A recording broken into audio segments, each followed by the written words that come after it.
welcome to my channel. Welcome to Mystic Center. Thank you for tuning in all around the globe. We are waiting and ready for our Lord to come, and it seems He is revealing that to His chosen ones, much like He might have revealed that to His disciples, and even they didn't understand. So we know in part, we prophesy in part, and the last word I received from the Lord on April 22nd of 2023 was, "Tell my people it's almost over." And that just makes me so excited. Tell my people it's almost over. So if you've been following my blogs or my podcast or my channels, you'll know that I think it's much later than people think. I believe we're already well into the tribulation. Some of the insight I've received lately, I was thinking about the chambers. So let's go there because we're supposed to be hiding in the chambers. And what are those chambers? So a chamber can be used as a metaphorical place of prayer and communion with God. And in Isaiah 26, which I believe where we're at right now for us believers, is, "Come, my people, enter thou into thy chambers, and shut thy doors about thee. Hide yourself, as it were, for a little moment, until the indignation be overpast." So as the Lord is revealing the bloodshed on the earth, and, there's so many signs in the heavens, and all these things are happening, I actually physically moved to a place that was a more, rural area, someplace that I felt was a little safer. But I was also thinking of these chambers as really being a spiritual place, because the chambers, he says that he lays chambers in the sky. So the sky actually has a structure. There's like the intimate chambers of the holy, when they had the priests, remember that verse about measuring the inner chambers or the inner sanctuary.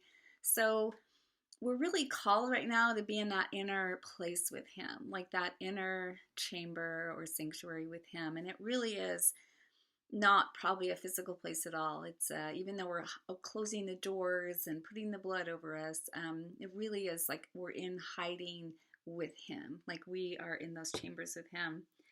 So I thought that was really cool to talk about. And one night, so I had a dream on May, let's see, so I had another significant dream recently, and in my dream, there was this guy named Steve, and he was wrecking my house. He was just wrecking everything. I couldn't get him to leave.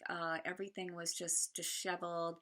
And what's interesting is I looked up the name for the solar flares. So we know there's these things called the solar flares, which are like penetrating our earth now. So those 5-day period when I had the dream, the solar flares, they are called Steve, Steve. So that is the abbreviation for what these solar flares are representing. So my dream about Steve wrecking my house came on March 22nd, 2023. And then this came on my feed with the Weather Channel on March 23rd, 2023, which I thought was so interesting. It said the solar, let's see. It talked about the solar storm slamming into the earth. So this was caused by a powerful solar storm slamming into the earth. It's known as Steve, Steve, Strong Thermal Emission Velocity Enhancement. So Steve was wrecking my house. Steve is caused by hot ribbons of gas flowing through the atmosphere at 13,000 miles per hour. Those plasma jets create friction and cause molecules to glow like they do in auroras. So this was happening for about 5 days. And, I heard about this stuff from like Paul Begley's from Without in the World and everything. But literally those 5 days, it was just so was so much pressure in the air. Like, I don't know what it was. It was this, though, because Steve was wrecking my house. So anyway, I wanted to put that in and share that with you all. So I thought that was really interesting. And if you see on my cover of my podcast and my video is the sun that I actually saw a few days ago where I live. So there was some very strong fires in northern Canada, and the smoke from those fires actually hit a wind stream and came down to where I was in the middle of America. And the air was so bad we could barely breathe, and it was raining. So the whole day it was raining, and you could still barely breathe because of the smoke was so bad. And I took this picture, and it just reminded me of, the verses about the sun shall be turned to darkness and the moon to blood before that great and terrible day of the Lord. And so it gave me the chills, really, because I'm just so excited about the Lord coming, and I have going through so much all the time. And when I looked up, I was like, just remember that he's coming soon. And we think, of course, we're waiting for that sixth seal to break. And so I was looking up that sixth seal again in Revelation 6:12-17. Behold, when he opened the sixth seal, there was a great earthquake, and the sun became black as sackcloth of hair, and the moon became as blood, and the stars of the heavens fell to the earth, and the fig tree cast her untimely figs when she was shaken of a mighty wind. So I'm really interested to see what that might look like, the sackcloth of hair, like the sun being so dark, because that day it was so red. So anyway, those are some of the things I've been thinking about. Also, my sister was talking about how it's so hard for her to get out of bed. Like, she feels she's never actually drank anything in her whole life, any alcohol at all. But she says she feels like when she wakes up, she almost feels like a drunken person that has a hangover. And so we were talking about the earth, as it says in Isaiah, that the Isaiah 24:20, that the earth shall reel to and fro like a drunkard, and shall be removed like a cottage, and the transgression thereof shall be heavy upon it, and it shall fall and not rise again. So the earth allegedly staggers like a drunken man, like staggers to and fro. And of course, we know that the axis of the earth is shifting, and it has increased since the 90s. So we know that the earth, the Bible prophesies, the earth will really flip upside down. So I can't imagine, what the earth is feeling, and of course, animals are all feeling all these things too, but I thought that was really interesting. Can I start actually with that question, about what exactly it is, this magnetic North Pole? And there was a lot of articles this time last year alarming us that it was moving more rapidly and changing direction. NASA says the North Pole is actually moving. That's right. Scientists say the Earth's magnetic North Pole is shifting. That the movement is generated by the Earth's core, which is thousands of kilometers under our feet. But what impacts it? What do you see as the reason for this movement and switch in direction? So yes, it has moved since about 1860. It's moved about 2,500 kilometers. But in fact, the thing that's been quite interesting is that since the 1990s, it's really sped up very much, as you alluded to. So the other thing I've been thinking a lot about is the two worlds that are going on right now. So it really is as in the days of Noah. Like, I've been really cognitive that we're in the end times since 2017, when the Revelation sign appeared of the woman clothed with the sun, with the moon at her feet, and the 12 stars over her. So I've been in preparing and watching and waiting for the Lord, and it's just it's so interesting to me how the world is going on. Literally, there's two worlds going on. There's us who are waiting and watching, and we're knowing that we're so close to the end. And then there's people just doing business and making their 10-year plan and making their 5-year plan, and they're marrying and getting married, and as in the days of Noah. And I was thinking that would be how it was when Jesus was here. Like, he was saying, I'm going to destroy the temple and I'm going to rise it in 3 days. And he was saying, my kingdom is not of this earth. And his disciples were listening and trying to tune in. But most everybody else, even though Jesus, the God of the whole universe, was right in their midst, they were just eating and drinking and getting married and buying land and doing whatever they were doing. And that's how it is now. And it's so bizarre to me how very few people know that we're really that close to the end. So at the end of this video, I'm going to insert my video about Daniel's sign, because I always refer people to go look it up, but I decided I'll just put it in the video. So if you want to stay till the end, you can watch the whole video on Daniel's sign, the simple explanation of why we think we are in the last 7 years. Which started 2017. So please stay tuned for that. I think you'll really get a lot out of it. Now, we're coming on the Feast of Shavuot. So that is also the day of Pentecost. So Pentecost and Shavuot are both called the Feast of Weeks, or the Festival of Weeks. But what's so cool about Shavuot is it's the festival of the first fruits. And so Shavuot goes all the way back to the Jews being delivered from Egypt.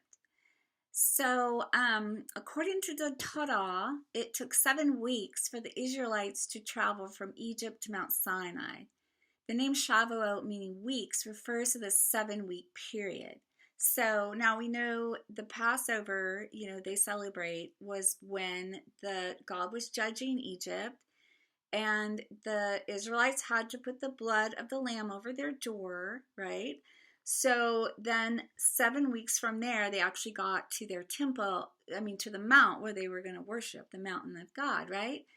So the cool thing is it Pentecost, came later, but Jesus was the Passover lamb, so they were celebrating Passover, right? And then they were going to celebrate the Feast of Shavuot to commemorate coming out of Egypt.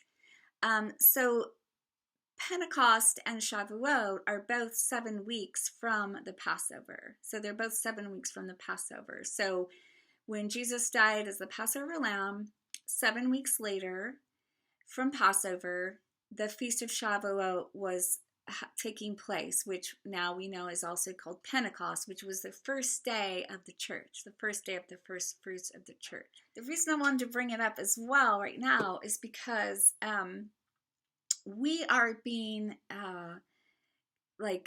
Exodus. We're exodusing. We're leaving the ultimate Egypt. We are being led out of the ultimate Egypt at this time. As the beast system rises, the beast system gets worse and more powerful that God gives to it for this time. We are being delivered from the beast system. We are being separated, and it's awesome time. And I did want to bring up, Jesus already fulfilled the Feast of the First Fruits, which was also Pentecost, and it was the first day of the church. So I just want to bring it up because it's coming up on May 25th, and it's a really beautiful time. So the night before the Feast of Shavuot, devout Jews, they stay up all night with the Word. They stay up all night studying the Torah. So, and it's so intimate, their study on the night before the Shavuot, that it's called the Simchat Torah. So it's called the dancing with the Word. So Simcha means to rejoice or dance, or, I like to think of an intimate rejoicing dance with the Lord. So Simchat Torah, and I have a really beautiful song also. It's going to be at the end of the video if you'd like to hear it. I wrote it and sang it. It's called the Simchat Torah. So the disciples were, Jesus had left, right? He had ascended. They were all afraid and everything. And they were practicing what Jews do the night before the Feast of Shavuot, which was now called Pentecost. And they were dancing with the Word. They were in that whole night thing, probably in the upper room. They were were with the Torah all night. And so what's so cool about this is that that's when the tongues of fire came. That's when the tongues of fire came. And the fire, it said, was dancing on their heads. Like the tongues of fire were dancing as they were dancing with the Torah, the real word of God, the real word of the Lord, who is the Lord. Like he is the Word, and the Word was God, and the Word came and dwelt with us. Like the Word of God was literally like dancing and fire of tongues on their head, and then they were filled with the tongues of the Holy Spirit. And what is so amazing about this is that the next day, then, that's when Peter got up on the steps of the temple and he spoke in tongues, and people heard in 27 different dialects, and or all these dialects. Now, I've actually spoken tongues, and people have heard in their own language. It's been really cool that I have that gift, but I can't even imagine how that felt. And when Peter got up and spoke in tongues and people heard, then 3,000 were gathered to him. 3,000 were gathered to him, to the Lord, and that means probably men, so it was probably women and children were a lot more than that. So that was the fulfillment of the first fruits of the church, which is so, so cool. So just be thinking about that as you celebrate Shavuot, that it is the festival of the first fruits, and that has been fulfilled by Jesus, just as same as Passover has been fulfilled by Jesus. That feast has been fulfilled. So the feast we're waiting for is the Feast of Sukkot, and that will be in the fall, and that is the harvest. That is the harvest of the Lord, the last harvest. So when you watch this video on Daniel, there's a very beautiful truth in this very simple video about the harvest, and it's so cool that I did the video. Someone else wrote the stuff, but I even missed it the first time I did the video. And what's so cool about it is that Jesus, when he came, he died, and then, he tore open that veil, and we were able to have that communion with him. And that was the watering of the plants, the seeds. That was his pouring out his water of life, and his blood, and the water, when he got up and said, this day, this has been fulfilled, the water of the salvation, the well of salvation. That was when he got up in the temple and talked about the Feast of Sukkot, which is all about water. And but what I was thinking about it was that the watering was beginning, and the harvest wasn't happening for 2,000 years. Like, he is now completing that harvest. He is now actively completing that harvest. I just think that's so cool. So just really be thinking about that during the Feast of Shavuot. Just tune into the video and listen to the song. I hope it blesses you. I think another reason we're supposed to hide in the chambers is because things are getting so evil. They're so evil. It's just so evil. I can hardly bear to listen to the news or anything else.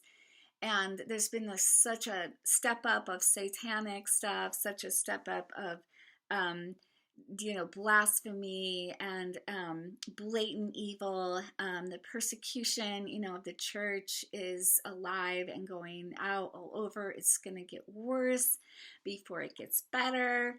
And also remember the word from my last video that the last year of the 7 will be different from the 6. So what does that mean? I don't know. The Lord is showing us. He's showing each of us. And I had some different thoughts on that. As the persecution is worse, as the environmental things get worse because of the end times, and as the famine and the sword and all the prophetic things that are happening, is there also some kind of rest? I mean, this is such a cool concept, and I did talk about it in one of my videos. God does things in patterns, and when he created the earth, he created it in 6 days, and then he rested. And he also created us. We have 6,000 years that we are completed, and then we go into that 7,000 year, which is the millennium. We're supposed to rest, right? So this is a crazy concept, but I am just going to throw it out because I was thinking about it. What if, okay, so we're in the 7 year, we had 3.5 years of him restoring a covenant with many. The Lord was restoring that. You can look up some videos on that if you'd like. And then we're having this 3.5 years of tribulation, which started in 2021 around Passover, we believe. So the last year would be starting around the fall, the Feast of Sukkot, and then going to that following year of 2024. And of course, the Lord can come whenever he wants. And we don't know the day or hour, but we are kind of know from his week of Daniel what the timing kind of is. So he's not leaving us in the dark here, which is really cool. But what I was thinking of is, what if that last year, okay, if it's so different from the 6, is it going to just be like totally apocalyptic and World War III and Christians getting beheaded and all that crazy stuff happening that Revelation talks about? And is it going to be that at the same time that there's a rest, like we have some kind of a rest or is God resting? Or, it says enter into his rest. And is there a Shabbat that will happen at the 7th year as well? Is there some kind of Shabbat, some kind of supernatural rest? Does God go on strike and now he's just letting things go, but we get rest? Maybe we get rest. I mean, maybe do we even get rest as we're being persecuted, like Stephen when he looked up and he could see the angels of God ascending and descending? Like, that's just a crazy concept, but I really want you to think about it and let's pray about it. I feel excited that I've prepared as much as I can. I'm watching as much as I can, and I've been praying to be counted worthy. And it's not because I'm getting raptured out of here. It's because, hopefully God will hide some of us that we're watching during this time. But whatever happens, is there also a time of rest? Does it mean there's a resting? Because this chaos of this suffering of this life is almost over. Like, is there something so profound in this last 7 years? And like I said before, to pre-tribulation rapture people who watched the Left Behind series, if God wants us here during the tribulation, don't you want that? Like, don't you really want that? Don't you want that? Is there something he wants to show us? Is there such profound things? Or did he just need us to be with him? Does he want us to be with him while he's having to destroy the wicked and his earth is going crazy and reeling and rocking and animals are dying? Like, we just really want to share in his heart, because that's what it all is about, is being intimate with him. And it's going to be so clear that people did not know him, and it's all about knowing him. So enjoy the video on Daniel. Thank you for tuning in. And bless the Lord, oh our soul, as we Simchat Torah and we dance with the Word and we dance with Jesus until he comes. All right, God bless you all. Hi, this is about Daniel 9, verses 24 through 27. It's about the 70 weeks are determined upon your city. And this is a very simple breakdown. I'm just going to do it word for word. This is written by Minor Perkins and illustrated by L. Perkins. Minor wrote this book, Calculating the Last 7. So this is a free download, and you can go on the link below and just download it. It made so much sense to me. I was like, what? So all these believers over all this time is trying to crack this code, this 70 weeks of Daniel code. And this timeline makes so much sense to me. So I just want you to stay tuned and go through it with me, and I'll just hand it over to this cartoon. Okay, so this is called Daniel's Sign. In the first year of King Darius, way back in ancient times, in a country called Babylon, there lived a man by the name of Daniel who loved God. Daniel loved God so much that even when he was thrown into the lion's den, he did not stop loving God. One day, God gave Daniel a vision. A vision is when God puts a very clear picture of something in front of your eyes, like a movie screen or a computer screen image. Daniel did not write down the vision that he saw, but he did write down very carefully the exact words that the messenger angel spoke to him. And since the messenger spoke in Hebrew, this is what Daniel wrote. This is Daniel 9:24 through 27 in Hebrew. This is copied from the oldest complete copy of the Old Testament in Hebrew in Leningrad Codex from the year 1008. What does it mean in English? So this is a literal translation by Minor Perkins from the Hebrew. 77s are cut out upon your people and upon your set-apart city to restrain rebellion and to seal sin and to cover perversion and to bring eternal righteousness and to seal vision and prophet and to anoint the set-apart of set-aparts.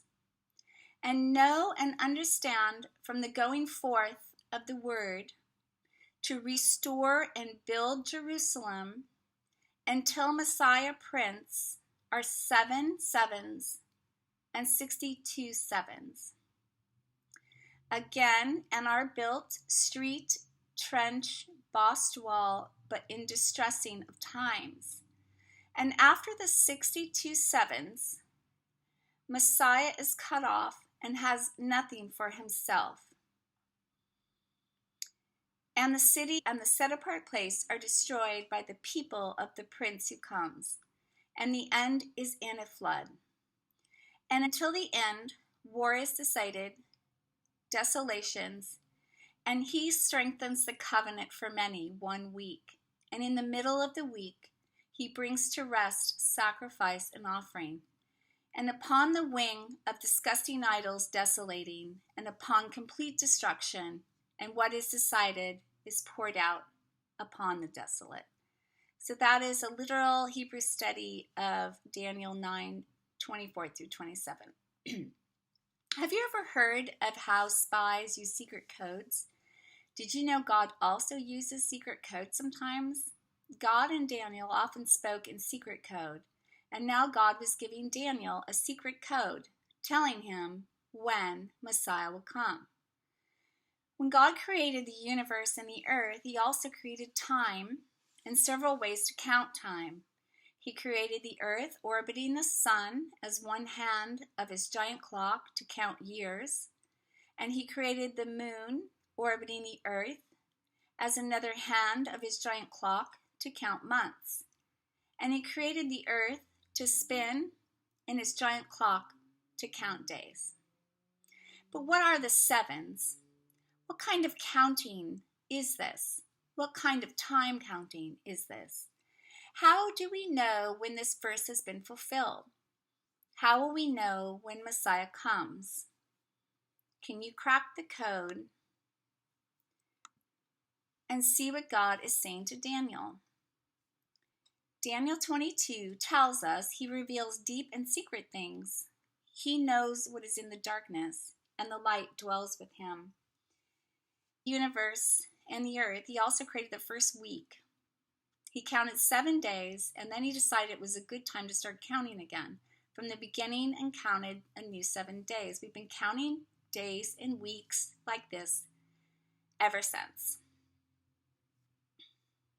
But what if God counts other things in groups of sevens too? Maybe God counts in sevens like we count in dozens. 1 dozen is 12. 1 7 is 7. Now let's look at the sevens that are in their time code that God gave to Daniel. There is 1 7. There are 7 sevens. And there are 62 sevens.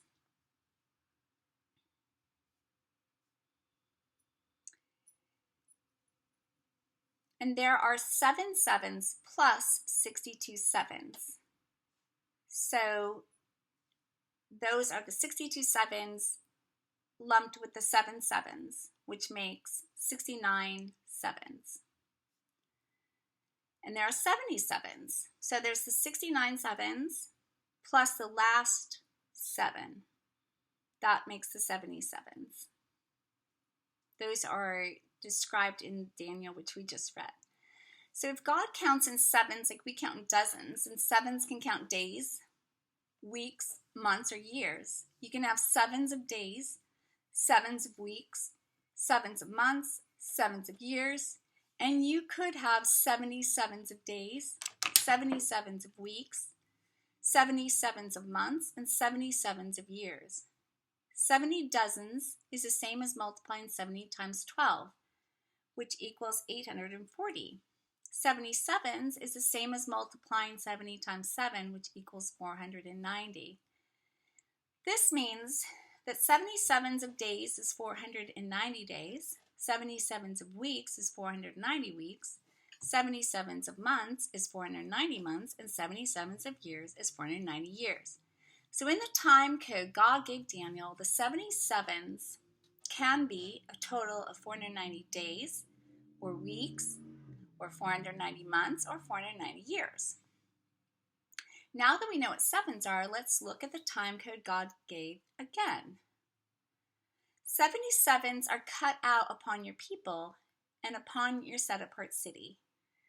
So God cut those 77s out at the time from the beginning to the end. To restrain rebellion, to seal sin, to cover perversion, which is a fancy word for when we do things that hurt God, to bring eternal righteousness, and to seal vision and prophet.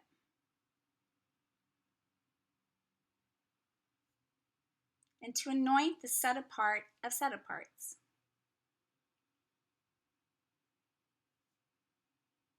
And know and understand from the going forth of the word to restore and to build Jerusalem. Go rebuild Jerusalem. Until Messiah Prince are 7 sevens and 62 sevens.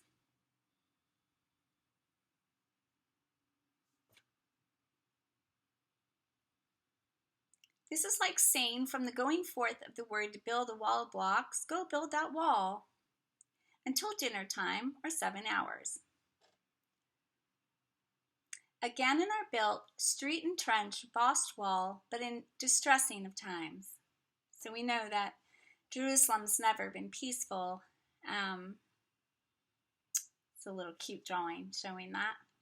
And after 62 sevens, Messiah is cut off and has nothing for himself.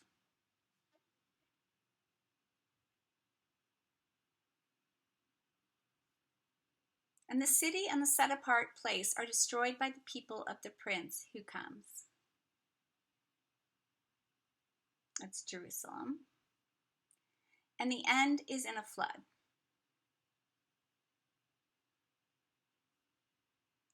And until the end, war is decided.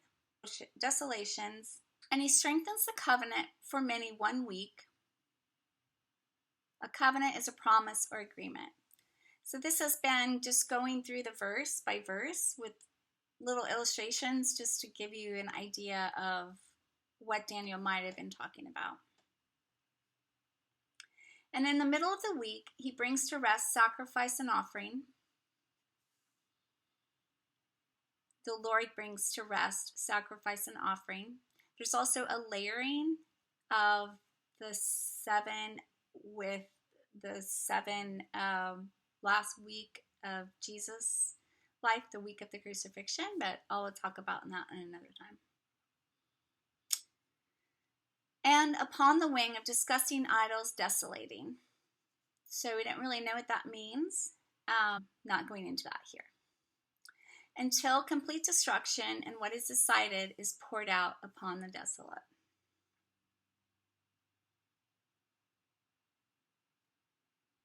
Daniel's time code mentions a word, going forth to rebuild Jerusalem.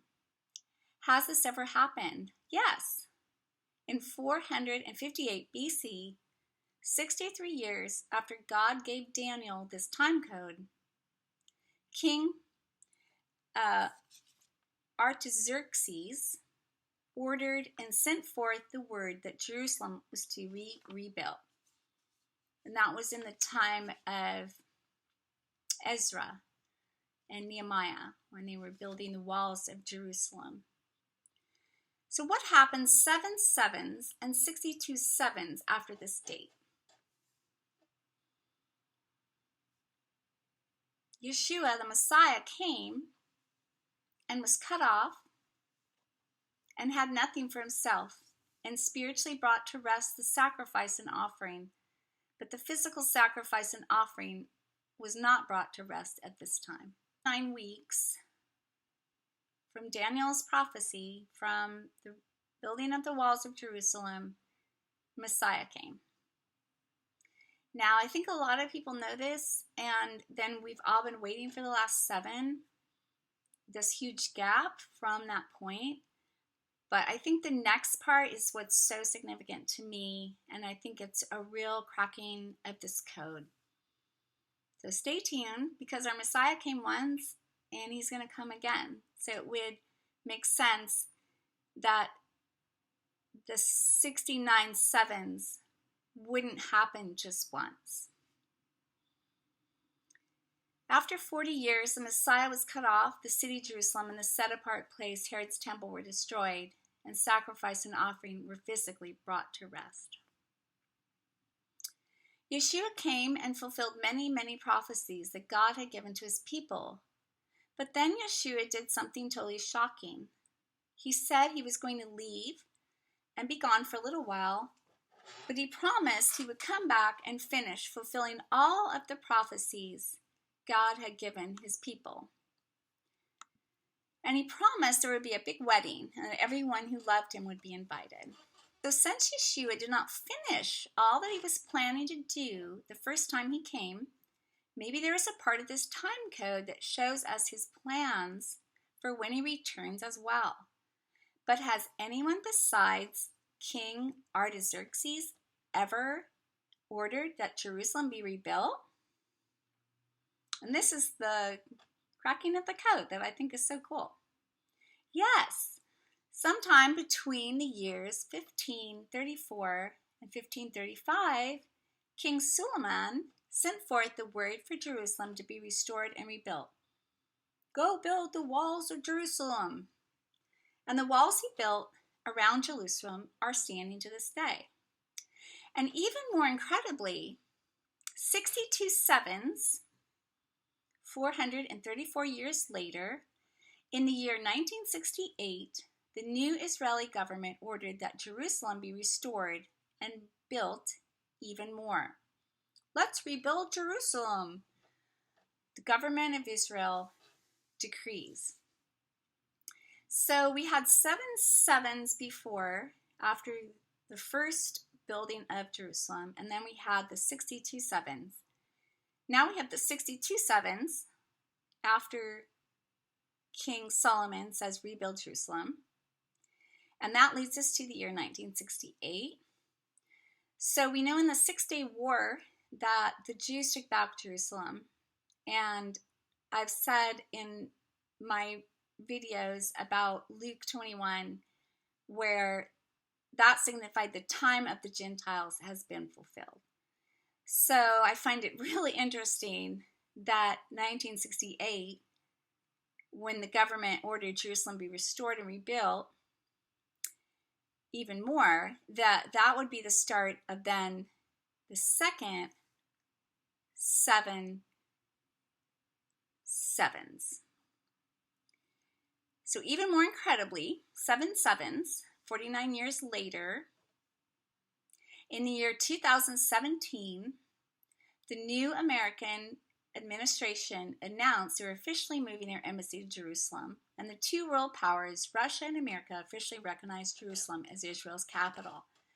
So we have 62 sevens, and now to where they have Jerusalem, and now 7 sevens, 2017, which if you watch my 2017 video, you will find out all the prophetic signs and fulfillment in 2017. Not only that it was 69 sevens from the rebuilding of the temple by Solomon. I mean, you can't deny these numbers. You just can't deny these numbers, guys. But there's still one more 7 left in the time code to reach 77s. What will happen in the 7 years after 2017? If the time code God gave Daniel reveals not only when Yeshua would come first, but also when he will be coming again, maybe something very amazing will happen 7 years after 2017 at the completion of 77s since King Solomon first ordered Jerusalem to be rebuilt. So you can see by this timeline again how important 2017 is. And are we in the last 7? I really believe we are. And at the end of that 7, the real temple is with us. Jesus, the temple, will be with us. So extra, read all about it. An illustration of the time code. So this was just a little analogy parable that I think is really cool. And so one day God decides that he's going to grow a garden, and he wants to tell you how he's going to do it. But he really loves giving you time codes to solve. So when he tells you about his plans, he says, I'm going to set aside 70 days to plant my garden and to harvest my garden. It sounds like he's planning to grow and harvest a garden in 70 days, doesn't it? And so you're sure you've solved the time code. Like I said, a lot of people believe that those 69 sevens happened before Messiah came. But a lot of people don't understand the next part. The next day you watch him and begin his garden. He plants and he plants and he plants, and suddenly you realize 69 days have flown by. But all that he has done is plant his garden. Now he only has 1 day left to harvest his garden before 70 days are finished. The next morning you rush to the window, sure you will find him finishing all of his plans and doing a great big harvest, but no, he's still planting. So now you're curious, and you watch carefully what he does next. The next day he begins to water his seeds, and he waters and waters and waters. So many days have gone by now that you have lost count when you suddenly see the seeds have grown into great, big, huge plants. And one day you look over and see that he has begun to harvest. You mark the day on your calendar, thinking it must be a clue to understanding the time code he's giving you. And he harvests and harvests and harvests until he's filled his whole house with wonderful food. Then he puts away his tools, closes the shed, and he has stopped harvesting. You look at your calendar, and it's the 70th day since he first began to harvest. Suddenly it all makes sense. You have cracked the time code. So this little parable is about when he said, I'm going to set aside 70 days to plant and to harvest. He was saying, I'm going to set aside 70 days to plant and 70 days to harvest. So I just think that's really a good way to think about it. So it's a mystery of his first coming and second coming, and he would put the mystery of the 70 weeks of Daniel into the first coming and into the second coming. He added in the extra mystery of the unknown time he had set aside to water his garden in between the 70 days of planting and 70 days of harvesting. So God's time code, a summary of the different parts of Daniel 9 as they happened in history. But instead of a time code for planting a garden, God gave Daniel a time code for the coming of the Messiah and the destruction of Jerusalem and the end of sin and evil. And instead of setting aside 70 days, God set aside 70 sevens, as well as 7 sevens and 62 sevens. And after 62 weeks, and 1 week, and in the middle of the week, now let's look at how these are fulfilled in history in several ways. So if you want to look at Miner's book, Calculating the Last 7, he talks about the layering of sevens, like the Lord is fulfilled his timeline in 77s, several different times. This week, 70 weeks being the significant one to count to the end. But there were also the timeline of Jesus being here and his ministry, and then the week of his crucifixion being a significant 7. So now we understand from the going forth of the word to restore and to build Jerusalem until a Messiah Prince are 7 sevens and 62 sevens, and again are built street, trench, boss wall, but in distressing of times. So we just went through this. The first command to build the temple by Artaxerxes in 458. There were 7 years and 62 sevens of years when Jesus came. So that's amazing.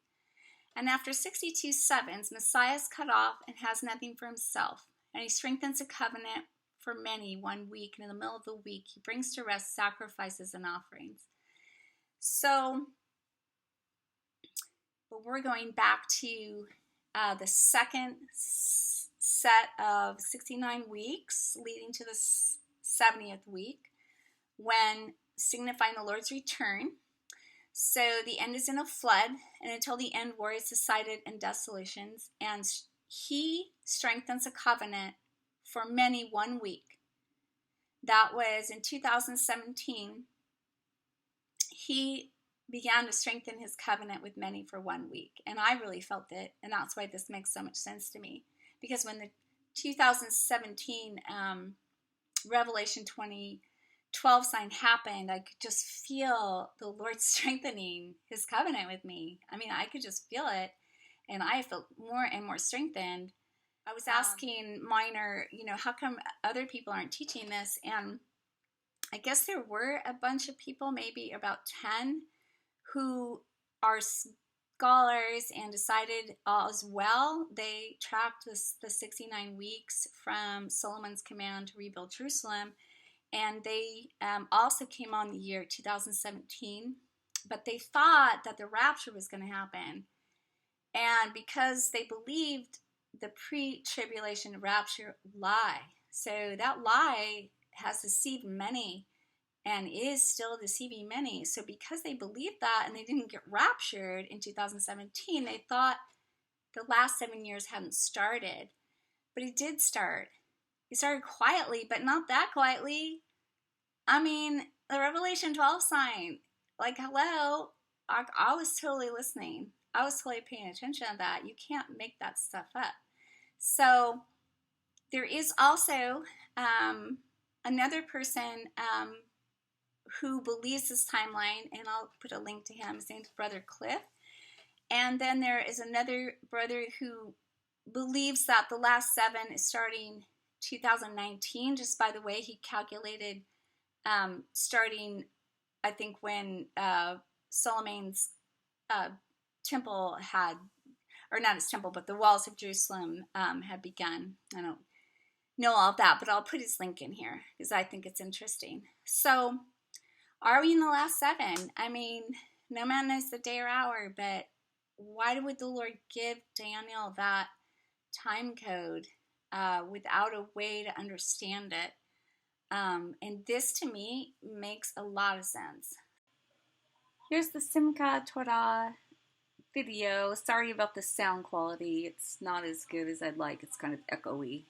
But I hope you enjoy it. Simchat Torah, and it's about rejoicing with the word. And Simchat Torah is when it's the last after the Feast of Sukkot, which is the last harvest, the later harvest. So at the end of the great harvest, like when Jesus comes to harvest, then we dance with the word.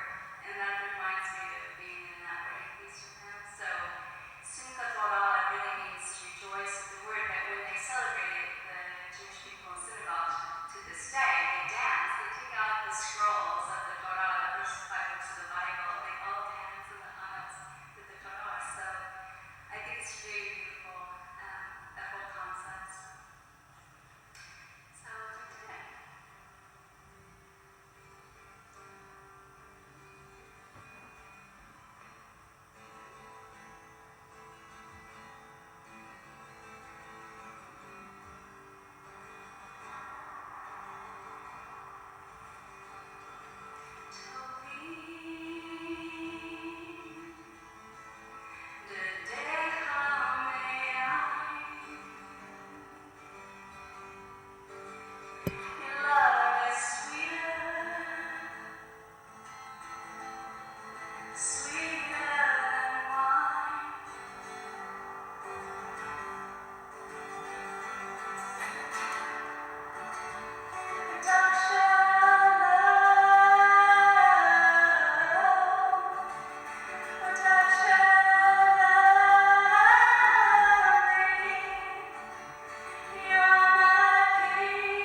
hope you'll look up links and download. All right. Take care and tune in to my videos. Thank you for subscribing. The Lamb of God, the temple of my Messiah.